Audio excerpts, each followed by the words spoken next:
வணக்கம் Rudra TV channel நேர்களே, நான் உங்கள் அன்பான சயின்டிபிக் வேதிக் அஸ்ட்ராலஜர் அஸ்ட்ரோ ரெட்டி பேசுகிறேன். நல்லது நினைப்போம், நல்லதே நடக்கும். தொடர்ந்து நம்மளுடைய சேனல்ல வரக்கூடிய வீடியோஸ் பார்த்துட்டு இருப்பீங்க நம்புறேன்.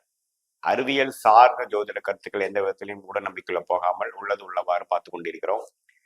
எப்படி நம்மளுடைய போன ஜென்ம கூட்டு கர்மா இந்த ஜென்மத்துல நல்ல ஒரு பலன்களாகவும் தீய பலன்களாகவும் உருவெடுக்குது. அதுக்கு ஜோதிடம் என்று சொல்லப்படுகிற அந்த ஜோதி வெளிச்சம், ஒளி ஒளி தத்துவம் எப்படி அது செயல்படுகிறது. கடவுள் நம்மளுடைய கர்மாவை நமக்கே திரும்பி ஒரு நல்ல பலன்களாகவும் தீய பலன்களாகவும் எப்படி பூமரேங் மாற செயல்படுத்துறார், அது ஜோதிட சாஸ்திரம் எப்படி வேலை செய்யுது அப்படிங்கறத நம்ம நல்லாவே பார்த்து கொண்டே இருக்கிறோம். அந்த அடிப்படையில பிப்ரவரி மாதம் 2025 தனுசு ராசிக்காரர்களுக்கு எப்படி இருக்க போகுதுன்னு பார்க்க போறோம். அதுக்கு முன்னாடி சேனலுக்கு ஃபர்ஸ்ட் டைம் வரவங்க மறக்காம சப்ஸ்கிரைப் பண்ணுங்க. தொடர்ந்து நம்மளோட வீடியோஸ்லாம் உங்களை அடையும், நீங்க அதனால பலன் அனுபவிக்கலாம். சரி, இப்போ பிப்ரவரி 2025 தனுசு ராசிக்கு எப்படி இருக்கும் போதுன்னு பார்க்கும் பொழுது, ஆண்டு கிரகம் என்று சொல்லப்படுகிற குரு, ராகு, கேது, சனி எந்தவித மாற்றமும் இடம் மாற்றமும் பெயர்ச்சியும் பிப்ரவரி மாதம் 2025 பெறப்போறது இல்லைங்கிறது நீங்க தெரிஞ்சுக்கணும்.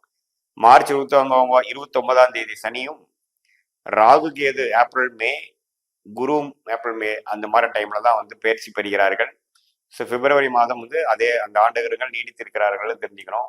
தனுசு ராசியோட அதிபதியாகிய குருவே 6ஆம் இடத்துல ரிஷபத்துல இருந்து 12ஆம் பாவத்தை பார்த்து, 2ஆம் பாவத்தை பார்த்து 10ஆம் பாவத்தையும் பார்க்கிறார். ஸோ இது எப்படி கொடுக்குதுன்னா, 12ஆம் பாவத்தை கனெக்ட் ஆகக்கூடிய குரு பார்த்தீங்கன்னா விரயங்கள், திடீர்னு சுப விரயங்கள், வருமானத்துக்கு மீறின செலவுகள், குடுக்கல் வாங்கல், ஒரு இடத்தை வித்து ஒரு இடம் வாங்குறது, வண்டி வாகனத்தை புதுப்பிக்கிறது, அது மாதிரி நிறைய செலவுகள் செய்யக்கூடிய ஒரு மென்டாலிட்டி, ஒரு சம்பவங்கள், ஒரு வாழ்க்கை அமைப்புகள் கொடுக்கக்கூடிய அமைப்புகள் நீடித்து இருக்குதுங்க. அது பிப்ரவரி மாதமும் அதுக்கும் பொருந்தும், அதே விஷயத்துக்கு பொருந்தும். சனி 3ஆம் இடத்துல இருக்கிறது அருமையான விஷயம். வேலை பளு குறைவா இருக்கிறது, கொஞ்சம் வேலையில இருக்கிறவங்க, தொழில் இருக்கிறவங்க கொஞ்சம் செட்டிலான ஃபீலிங்ல இருப்பாங்க, பெரிய முயற்சிகள் செய்யாம இருப்பாங்க. சனி 4ஆம் இடத்துக்கு வரும்பொழுதுதான் அடுத்த லெவல் ஆஃப் டெவலப்மெண்ட், அடுத்த லெவல் ஆஃப் முயற்சிகள் கொடுக்கக்கூடியது. ஸோ இன்னுமே சனி 3ஆம் இடத்துல இருக்கிறது ஒரு நல்ல விஷயம்தான், ஒரு ஹனிமூன் பீரியட் கண்டினியூ ஆகக்கூடிய அமைப்பு தான். அதே சமயத்துல செவ்வாய் 7ஆம் இடத்துல ராஜயோகாதிபதியாக இருக்கிற செவ்வாய் 7ஆம் இடத்திலே நீடித்திருக்கிறார்.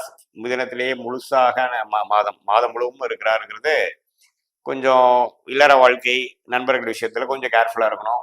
நம்ம அடுத்தவங்களுக்காக எடுத்து வச்சு பண்றது அது மாதிரி விஷயங்கள் இல்லாமல் அப்பப்போ கொஞ்சம் கோபதாபங்கள் வர்றதும், கருத்து வேறுபாடு வருவதும், இம்பல்சிவா சிலது பண்றதுங்கிற மாதிரி இருக்கும். கொஞ்சம் எமோஷன்ஸை கண்ட்ரோல் பண்ணி பொறுமையா இருக்கக்கூடிய அமைப்புகள் நீங்க கல்டிவேட் பண்ணிக்கணும், அதை நான் கேட்டுக்கிறேன். அதே சமயத்துல ராகு 4ஆம் இடத்திலும் கேது 10ஆம் இடத்திலும் குரு பார்வை பெறுகிறார்.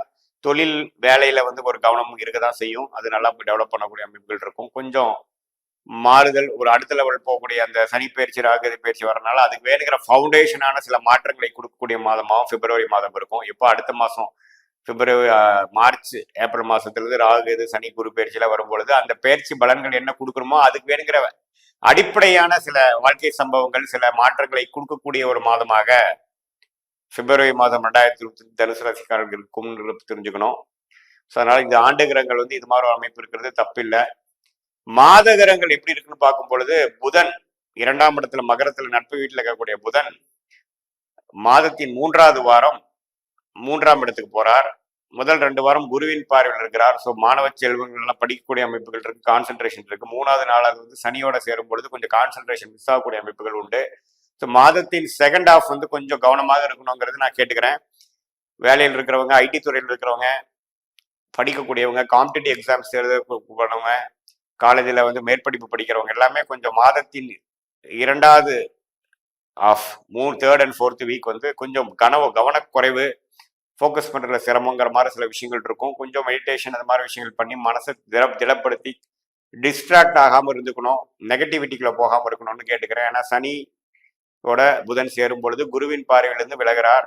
கொஞ்சம் மறதி, கான்சென்ட்ரேஷன் இஷ்யூஸ், மைண்ட்ஃபுல்லா இருக்கிறது இல்லாமல் ஏனோதானு இருக்கிற மாதிரி அமைப்பு கொடுக்கும். கொஞ்சம் கவனமா இருக்கணும்னு கேட்டுக்கிறேன். ஜோதிடமே பார்த்தீங்கன்னா வருமுன் காப்போங்கிற ஒரு விஷயத்துல இருக்கிறனால இது மாதிரி இருக்குங்கிறப்ப நீங்க முதல்ல மென்டலா ப்ரிப்பேர்டா இருந்துக்கணும். அப்புறம் பார்த்தீங்கன்னா சூரியன் மாசி மாதம் பிறக்கும் பொழுது மாதத்தின் செகண்ட் ஹாஃப்ல 3ஆம் இடத்துக்கு போய் 9ஆம் இடத்துக்கு கனெக்ட் ஆகிறது நல்ல விஷயம். பாக்கியம், தந்தையார் வழியில சில சொத்துக்கள், சில மம்பு வழக்குகள்லாம் கொஞ்சம் பாசிட்டிவா வரக்கூடிய அமைப்புகள் உண்டு. இளைய சகோதர சகோதரிகள் கொஞ்சம் பாசிட்டிவான விஷயங்கள் இருக்கு. பட் என்னன்னா ஒரு 3-4 நாள் மாதத்தின் இறுதி பகுதியில் சனியோட சூரியன் சேரக்கூடிய அமைப்புகள் இருக்கு. அந்த டைம்ல கொஞ்சம் டிஸ்டர்பன்ஸ் வரக்கூடிய அமைப்புகள் இருக்கு. நான் முதல்ல சொன்ன பலன்கள், அந்த கவர்மெண்ட் விஷயங்கள், அப்பா விஷயங்கள், இளைய சகோதர சகோதரி விஷயங்கள கொஞ்சம் டிஸ்டர்பன்ஸ் இருக்கக்கூடிய அமைப்புகள் இருக்கு. அந்த டைம் கொஞ்சம் கவனமா இருக்கணும். மற்றபடி புதன் சூரியன் பயிற்சி பரவாயில்லை. செவ்வாய் 7ஆம் இடத்திலே நீடித்திருந்து ராசியை பார்ப்பது கொஞ்சம் டென்ஷனும், அப்பப்போ வந்து திங்கிங் அதிகமாக முன்யோசனை இல்லாமல் செயல்படக்கூடிய அமைப்பு இருக்கனால கொஞ்சம் கவனமா இருக்கணும். சுக்கிரன் வந்து 4ஆம் இடத்துல உச்சம் பெற்றிருந்தாலும் ராகுவோட சேர்ந்திருக்கிறார். ஸோ கொஞ்சம் ராகு கேது 4-11 சம்மந்தப்படும் பொழுது வீடு விஷயங்கள் இது எல்லாமே பிப்ரவரி மாதம் வீடு விஷயமாக, இடம் விஷயமாக சில பெனிஃபிட்ஸ் வரக்கூடிய அமைப்புகள் இருக்கு. அது மூலமா கடன் அடையக்கூடிய அமைப்புகள் உண்டு. ஸோ நல்லாவே வந்து இந்த 4ஆம் வீடு வளர்த்துருக்கிறதுனால ராகு திசை நடக்கிறவங்களுக்குலாம் யோகம் வரக்கூடிய அமைப்புகள் உண்டு. சுக்கிரனுங்கிறதே ஓரளவுக்கு நல்லா இருக்கிறதுனால ஓரளவுக்கு நல்ல யோகமான ஒரு அமைப்புகள் உண்டு.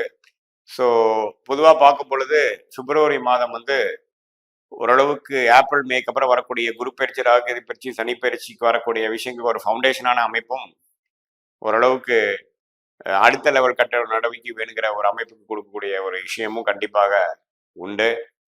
ஸோ இது வந்து ஒரு பொதுவான இது ஒரு பலன்களை தவிர உங்களுடைய ஜென்ம ஜாதகத்துல நீங்க எது மாதிரி நேரத்துல தேதியில எந்த ஊர்ல பிறந்திருக்கீங்க, அது மூலமா நீங்க என்ன லக்னத்துல பிறந்தீங்க, ராசி நட்சத்திரம் என்ன, என்ன தசாபுக்தியில் போய் கொண்டிருக்கிறது, அந்த தசநாதன் கோச்சாரத்தில் எப்படி இருக்கிறார், புக்திநாதன் கோச்சாரத்தில் எப்படி இருக்கிறார், இந்த நான் சொன்ன அந்த கோச்சார பலன்களும் அந்த தசாபுக்தி அமைப்பும் சேர்த்து பார்க்கும் பொழுது ஒரு துல்லியமான பலன்கள், எது செய்யணும் எது செய்யக்கூடாது, ஷார்ட் டேர்ம் ஃபியூச்சர் எப்படி இருக்கு, லாங் டேர்ம் ஃபியூச்சர் எப்படி இருக்குது, எது மாதிரி செயல்கள் விஷயங்கள் எப்போ செய்யறது நல்லது அப்படிங்கிறது ஒரு துல்லியமான ஜாதக பலன்கள் எடுத்து அது மூலமா வாழ்க்கையில மேலும் மேலும் நம்மளோட பொட்டன்ஷியலை ரீச் பண்ணக்கூடிய அமைப்புகள் பார்க்க முடியும். இந்திய வேத ஜோதிடத்துல வந்து அற்புதமாக துல்லியமான பலன்கள் பார்க்க முடியுங்கிறது நீங்க தெரிஞ்சுக்கணும். இது ஒரு பொதுவான பலன்களும் நீங்க தெரிஞ்சுக்கணும். மீண்டும் மற்றொரு காணொலியில் சந்திப்போம். நன்றி, வணக்கம்.